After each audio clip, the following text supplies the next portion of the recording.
Welcome to Shukla study point. आप सभी का स्वागत है आपके अपने YouTube channel Shukla study point में। मैं शिवम शुक्ला आप सभी दोस्तों का हार्दिक स्वागत करता हूं। आज की वीडियो के माध्यम से हम लोग चर्चा करेंगे बीए द्वितीय वर्ष चतुर्थ सेमेस्टर के नवीनतम मॉडल पेपर के बारे में, जो कि आपकी परीक्षा के लिए बहुत ही महत्वपूर्ण है। बीए चतुर्थ सेमेस्टर में आपको हिंदी अनुवाद के बारे में जानना होता है। इससे पहले मैंने सिलेबस डिस्कस किया है और विस्तार से मैंने आपको बताया था कि कौन कौन से चैप्टर आपको पढ़ने हैं। तो उन्हीं चैप्टर से बनने वाले बहुत ही महत्वपूर्ण लगभग 50 से अधिक ऑब्जेक्टिव टाइप के प्रश्नों पर आज की वीडियो के माध्यम से चर्चा करेंगे, जो कि आपकी परीक्षा के लिए बहुत ही महत्वपूर्ण होंगे। मॉडल पेपर है 2024 का, ये 25 का, 26 का, सभी में ये प्रश्न आ सकते हैं। तो आप इस वीडियो को अंत तक जरूर देखिएगा। ज़्यादा लंबा वीडियो होगा नहीं, तो परेशान बिल्कुल भी नहीं होना है। आप किसी भी विश्वविद्यालय से हैं, सभी विश्वविद्यालयों में यही आपको पढ़ना पड़ेगा, हिंदी अनुवाद। ठीक है, आइए जानने का प्रयास करते हैं और महत्वपूर्ण प्रश्नों को समझते हुए आगे बढ़ते हैं। पहला प्रश्न आपकी स्क्रीन पर आ चुका है। अनुवाद विज्ञान एक पुस्तक है, इसको किसने लिखा है? अनुवाद विज्ञान किसकी रचना है? भोलानाथ तिवारी, या फिर विश्वनाथ अय्यर, या जी गोपीनाथ, या फिर एक प्रकार से राम रक्षा दुबे? फटाफट से आप बताने का प्रयास करें। करेक्ट आंसर क्या हो जाएगा? अनुवाद विज्ञान जो लिखा है भोलानाथ तिवारी जी की रचना है। ऑप्शन नंबर इसका ए करेक्ट आंसर होगा। दूसरा क्वेश्चन आप देखेंगे, निम्न में से विश्वनाथ अय्यर की कौन सी पुस्तक है? विश्वनाथ अय्यर की पुस्तक है अनुवाद कला। ठीक है, कौन सी पुस्तक है? अनुवाद कला के नाम से उनकी पुस्तक है। कौन सी पुस्तक भैया? अनुवाद कला। तो एग्जाम में प्रश्न पूछा गया कई बार, अनुवाद कला पुस्तक के लेखक कौन है? तो डॉक्टर विश्वनाथ अय्यर हैं। ठीक है, अगर आपसे पूछे कि जो है अनुवाद विज्ञान के लेखक कौन है, तो आप बताएंगे भोलानाथ तिवारी हैं। यानी अनुवाद को एक प्रकार से एक साइंस के रूप में देखते हैं भोलानाथ तिवारी, और अनुवाद को एक विज्ञान के रूप में, एक कला के रूप में देखते हैं कौन? विश्वनाथ अय्यर। ध्यान रखिएगा इस बात को। आगे देखिएगा, तीसरा प्रश्न आपकी स्क्रीन पर आ चुका है, फटाफट से देखेंगे। प्रश्न है, अनुवाद शब्द की व्युत्पत्ति का संबंध किस धातु से है? तो अनुवाद शब्द की जो व्युत्पत्ति हुई है वो संस्कृत धातु है, एक संस्कृत का वद धातु। ठीक है, वद धातु से इसकी उत्पत्ति मानी जाती है। ओके, ध्यान रखिएगा इस बात को। अगला प्रश्न आपकी स्क्रीन पर आ चुका है, कई बार प्रश्न ये पूछा गया था वद धातु वाला। अगला प्रश्न है, प्राप्तस्य पुनः कथने यह अर्थ कहाँ मिलता है? तो ये शब्दार्थ चिंतामणि में मिलता है। ऑप्शन नंबर इसका बी करेक्ट आंसर होगा। पांचवा प्रश्न है, वद धातु का क्या अर्थ होता है? वद धातु से क्या बना है? अनुवाद बना है। और इस वद धातु का मतलब क्या होता है? वद वद धातु का मतलब होता है बोलना। Option number B correct answer होगा। छठा प्रश्न आपसे बना है, एग्जाम के लिए बहुत ही महत्वपूर्ण है। प्रश्न है, प्रतीकांतर के कितने प्रकार होते हैं? प्रतीकांतर के 3 प्रकार होते हैं बेसिकली। ऑप्शन नंबर इसका बी करेक्ट आंसर होगा। सातवां क्वेश्चन आप देखेंगे, अनुवाद या तर्जुमा के लिए प्रयुक्त शब्द कौन सा है? शब्दांतर, माध्यनांतर, या फिर माध्यमांतर, या एक प्रकार से ये सभी? तो माध्यमांतर इसका करेक्ट आंसर क्या हो जाएगा? माध्यमांतर। ऑप्शन नंबर इसका बी करेक्ट आंसर हो जाएगा। ठीक है, आठवां क्वेश्चन आप देखेंगे, एक ही भाषा में दूसरे शब्द प्रतीकों में व्यक्त करना है। एक ही भाषा में दूसरे शब्द प्रतीकों को व्यक्त करना क्या कहलाता है? शब्दांतर कहलाता है। ऑप्शन नंबर इसका सी करेक्ट आंसर होगा। अगला प्रश्न, 9वां नंबर प्रश्न आप देखेंगे, अनुवाद में यथासंभव समान और सहज अभिव्यक्ति की बात किसने की? फटाफट से आप बताने का प्रयास करेंगे। अनुवाद में यथासंभव समान और सहज अभिव्यक्ति की बात किसने की? तो डॉक्टर भोलानाथ तिवारी ने करी है। ऑप्शन नंबर इसका ए करेक्ट आंसर होगा। अगला प्रश्न आपसे बन सकता है परीक्षा में, देखेंगे, बढ़िया प्रश्न है। अनुवाद की परिभाषा में क्लोजेस्ट नेचर इक्विपमेंट इक्विवेलेंट की बात किसने की? बताएं। अनुवाद की परिभाषा में क्लोजेस या क्लोजेट नेचुरल इक्विवेलेंट की बात किसने करी? तो इसकी बात करी थी नीड़ा ने। ऑप्शन नंबर इसका बी करेक्ट आंसर होगा। 11वां क्वेश्चन आपकी परीक्षा के लिए बढ़िया है। प्रश्न है, अनुवाद को किसने रिप्लेसमेंट ऑफ टेक्सचरल मटेरियल कहा? बताएं। रिप्लेसमेंट ऑफ टेक्सचरल मटेरियल किसने कहा अनुवाद को? इसको कहा था जो है कैटफोर्ड ने। कैटफोर्ड, यहाँ पर कैटफोर्ड कर लेंगे। ऑप्शन नंबर इसका ए करेक्ट आंसर होगा। 12वां क्वेश्चन आप देखेंगे, अनुवाद को कथ्य और कथनता प्रतीकन किसने कहा? बताएं। अनुवाद को कथ्य और कथानता प्रतीकन किसने कहा? तो ये कहा था सिडनी ने। ऑप्शन नंबर इसका ए करेक्ट आंसर होगा। 13वां क्वेश्चन आपकी स्क्रीन पर आ चुका है, निम्नलिखित में से कौन सा पक्ष अनुवाद क्रिया की पृष्ठभूमि में चलता है? बताएं। निम्नलिखित में से कौन सा पक्ष अनुवाद क्रिया की पृष्ठभूमि में चलता है? तो विज्ञान जो है इसकी पृष्ठभूमि में चलता है। ए ऑप्शन करेक्ट आंसर होगा। भोलानाथ तिवारी अनुवाद को क्या मानते हैं? विज्ञान, कला, शिल्प या उपरोक्त सभी? तो भोलानाथ तिवारी जो है इसको विज्ञान तो मानते हैं, लेकिन अगर शिल्प ऑप्शन में होगा तो शिल्प लगाएंगे। Option number C correct answer होगा। ठीक है, अगला प्रश्न आपकी स्क्रीन पर आ चुका है। गद्य पद्धत्व के आधार पर अनुवाद का भेद नहीं है इनमें से कौन सा भेद नहीं है? कार्यालयीय अनुवाद जो है ये गद्य पद्धत्व के आधार पर नहीं है, बाकी गद्य अनुवाद, मुक्त छंदानुवाद और इसके अलावा पत्रकारिता अनुवाद ये सब गद्य पद्धत्व के आधार पर अनुवाद के भेद हैं। 16वां क्वेश्चन आप देखेंगे, निम्न में से विषय मतलब निम्न में से किस विषय के आधार पर अनुवाद का भेद है? बताएं, निम्न में से कौन सा विषय जो है उसके आधार पर अनुवाद का भेद किया जा सकता है? तो पत्रकारिता अनुवाद इसका करेक्ट आंसर हो जाएगा।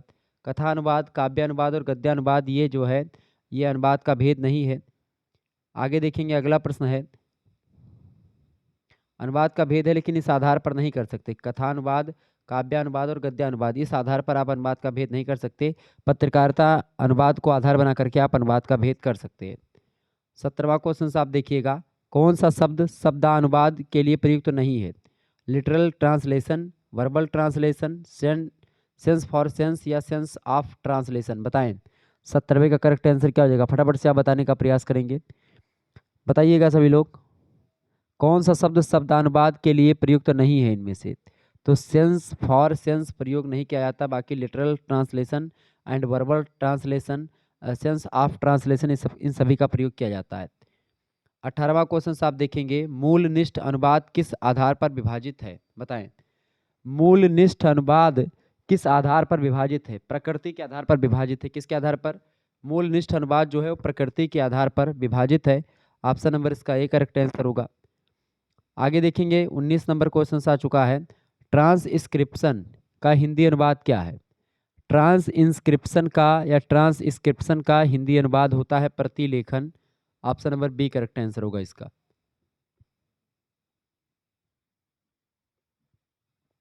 आगे देखेंगे, अगला क्वेश्चन है 20 नंबर, लिपियांतरण का अंग्रेजी शब्द कौन सा है? लिपियांतरण का अंग्रेजी शब्द इनमें से कौन सा है? लिपियांतरण का अंग्रेजी शब्द है ट्रांसलिटरेशन। ऑप्शन नंबर इसका ए करेक्ट आंसर होगा। अगला प्रश्न है 21 नंबर, कयर का हिंदी अनुवादक कौन है? तो इसके Sudhanshu Chaturvedi. Option number C correct answer होगा। अगला प्रश्न है 22 नंबर, बीण पुबू का हिंदी अनुवादक कौन है? मलयालम की रचना है बीण पुबू। इसके बीण पुबू का मतलब होता है गिरता हुआ फूल, ठीक है, या पतित पुष्प, और इसका अनुवाद किया है चालुक्य कुट्टी ने। Option number A correct answer होगा। 23 नंबर क्वेश्चन आप देखेंगे, लोकसभा में होने वाला अनुवाद किस में आता है? लोकसभा में होने वाला अनुवाद जो होता है इनमें से कौन सा अनुवाद है भैया? काव्य अनुवाद के अंतर्गत आएगा। ऑप्शन नंबर इसका सी करेक्ट आंसर होगा। अगला प्रश्न है, अनुवाद करने वाले व्यक्ति को क्या कहते हैं? अनुवाद करने वाले व्यक्ति को अनुवादक कहते हैं। Option number C correct answer होगा। अनुवादक कैसा होना चाहिए? अनुवादक तटस्थ होना चाहिए, बिल्कुल करेक्ट आंसर होगा ये ऑप्शन। अगला प्रश्न 26 नंबर, सेवा में शब्द का अंग्रेजी रूप इनमें से कौन सा है? ये टू माने होता है बहुत ज़्यादा, ये टू माने होता है दो, और ये टाउ हो गया इसका मतलब नहीं है।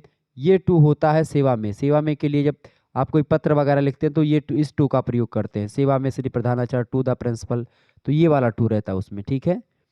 आगे देखेंगे, अगला प्रश्न है, जैसे आप लोग कहते हैं कि जो है जैसे बोलते हैं कि आई लव यू बोलते हैं ना, फिर उसके बाद में बोलते हैं आई लव यू टू, बहुत लोग बोलते हैं। तो आई लव यू टू जो होता है, या to I love you too माने हो तो बहुत ज़्यादा, तो ये वाला टू होता है वहाँ पर।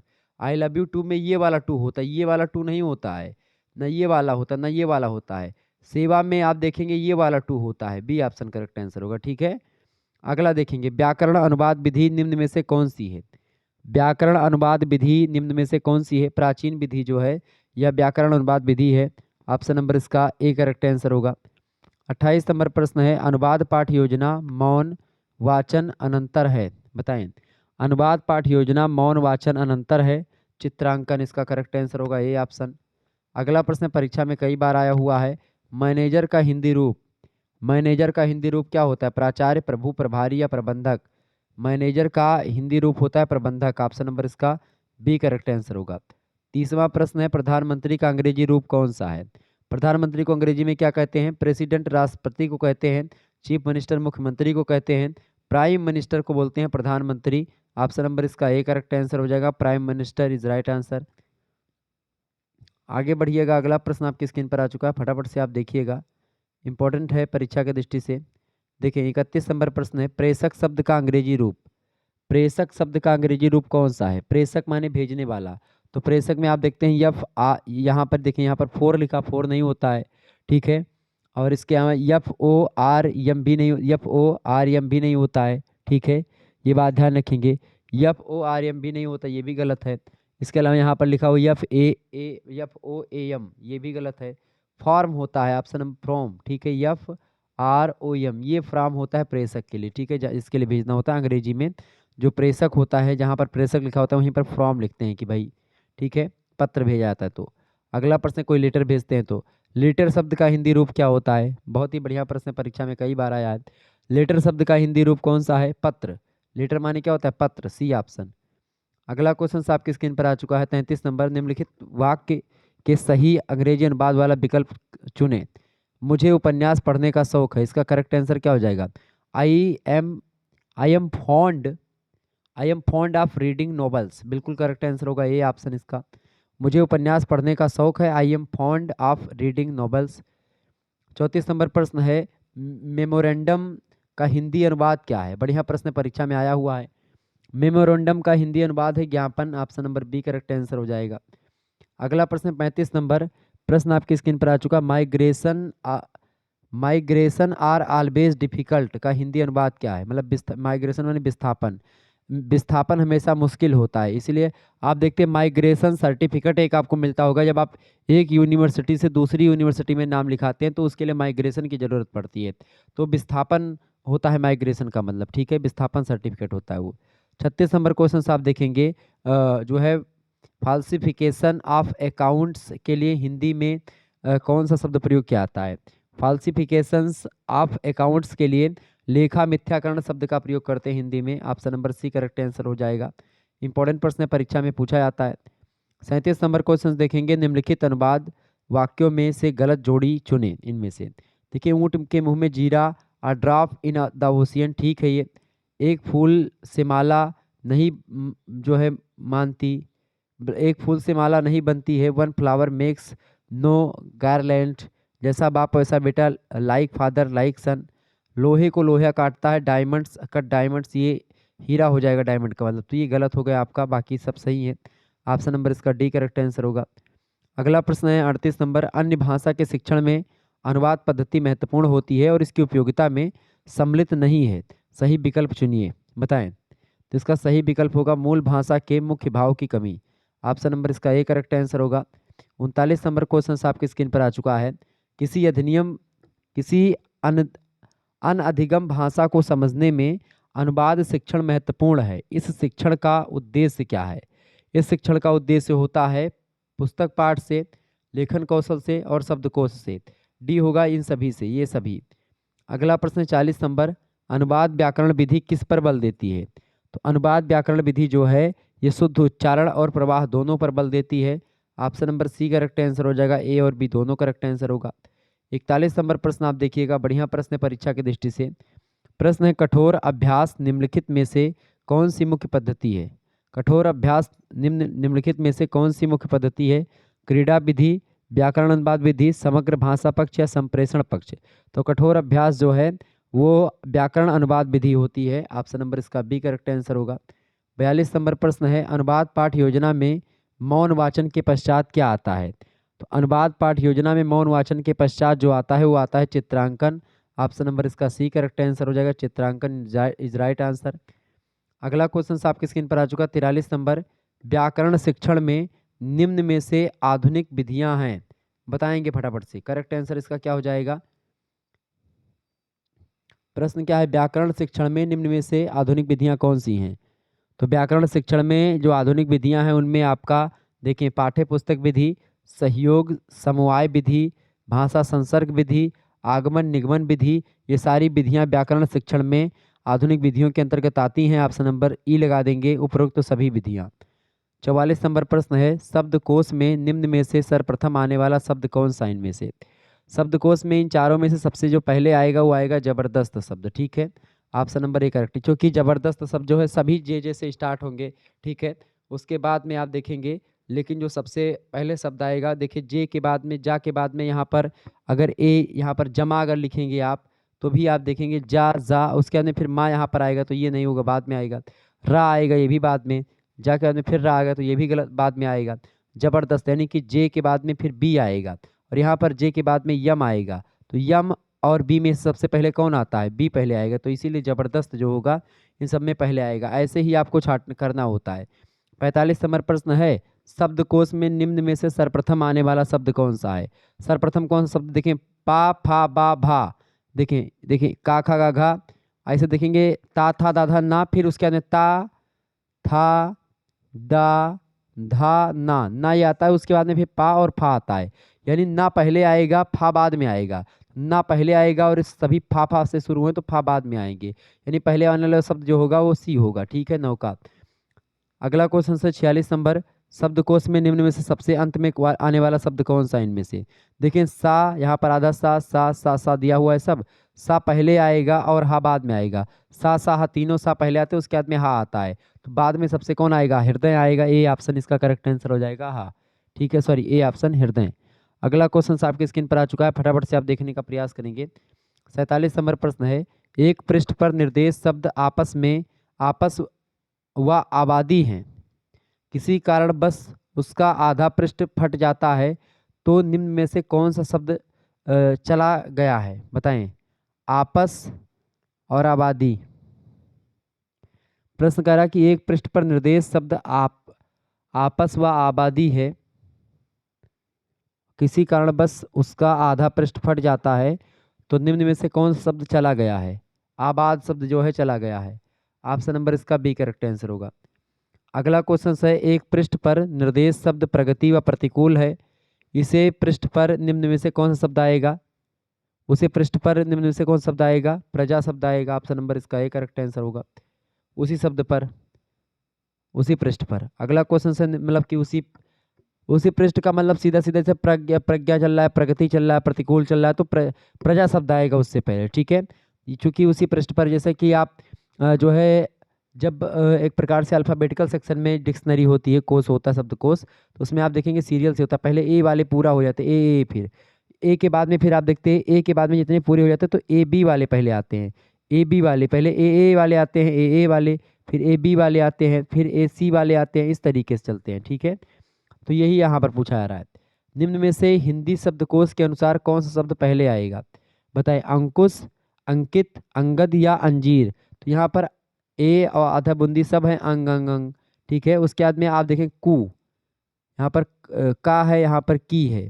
ठीक है, तो के सब में आएगा। आई पहले आएगा कि यू पहले आएगा? बताएं। तो आई पहले आएगा, उसके बाद में यू आएगा, तो यू ये बाद में हो जाएगा, आई पहले आएगा। फिर यहाँ पर जे तो बाद ही में गलत हो गया। ठीक है, ये अंगद भी नहीं होगा, यानी अंकित इसका करेक्ट है, सॉरी अंकित इसका बिल्कुल करेक्ट आंसर होगा, हाँ, बी ऑप्शन। अगला प्रश्न 50 नंबर और लास्ट प्रश्न इस वीडियो का, शब्दकोश के अनुसार निम्न शब्दों में से कौन सा शब्द अंत में आएगा?